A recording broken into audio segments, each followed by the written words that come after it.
అందరికీ నమస్కారం. అమ్మ మాట అమ్మాయి బాట ఛానల్కి స్వాగతం. కథ చెప్పుకుందామా? రాజదర్శనం. కౌశాంబి నగరంలో విఠలుడనే పండితుడైన బ్రాహ్మణుడు ఉండేవాడు. అతడికి సరస్వతీ కటాక్షమైతే కలిగింది కానీ లక్ష్మీ కటాక్షం లభ్యమైంది కాదు. పేదతనానికి తోడు అతడి పాండిత్యానికి కూడా గుర్తింపు లేకుండా పోయింది.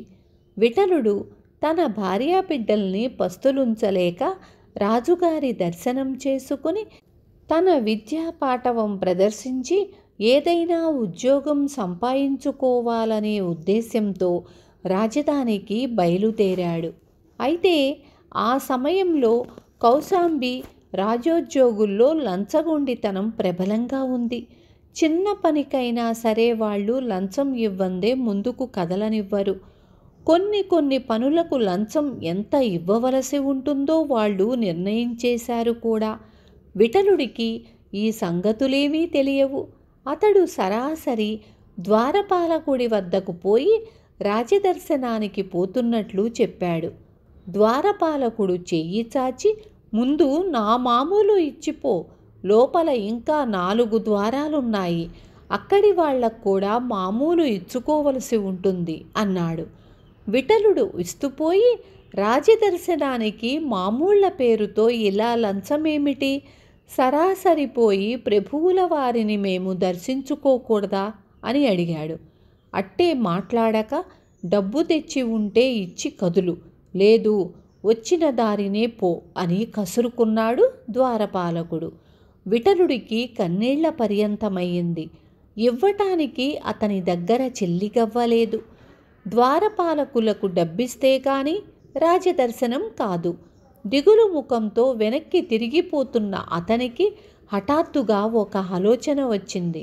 అతను రాజబాటలో నిలబడి వచ్చేపోయే వాళ్లతో రాజును నిందిస్తూ మాట్లాడసాగాడు. వినండి, మన మహారాజు ధర్మప్రభు అనుకుంటున్నారేమో, కాదు, ఒట్టి అధర్మపరుడు. అసలు ఈ రాజు గద్దెక్కడానికి అర్హుడు కాదు. రాజు అనే కంటే ఈయన్ని చింతపండు మిరపకాయలు తూచే తరాజనటం న్యాయంగా ఉంటుంది. చుట్టూ చేరిన జనం విఠలుణ్ణి పిచ్చివాడనుకున్నారు. రాజభటులు వచ్చి అతన్ని రాజద్రోహి అంటూ పెడరెక్కలు విరిచికట్టి తీసుకుపోయి రాజు ముందు నిలబెట్టారు. ఓయ్ పొగరుబోత, రాజదూషణకు శిక్షణ ఏమిటో తెలుసా అన్నాడు రాజు కళ్ళెర్ర చేసి. విఠలుడు ఆయనకు తల వంచి నమస్కరించి, మహాప్రభు, తమను దూషిస్తే కానీ రాజదర్శనం లభించనప్పుడు ఇక చెయ్యగలిగిందేముంది? దూషించక తప్పదు కదా అన్నాడు. నువ్వనేదేమిటి అంటూ రాజు గద్దించాడు. ఏలినవారు మన్నించాలి, నేను పేదవాణ్ణి, పండితుణ్ణి. తమ దర్శనం చేసుకోవాలని వస్తే ద్వారపాలకులు లంచం అడిగారు.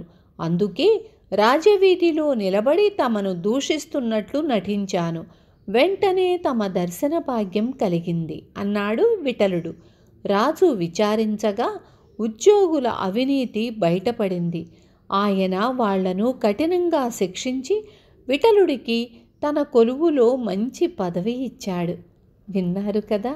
రేపు మళ్ళీ ఇంకొక కథతో మీ ముందుకొస్తాను.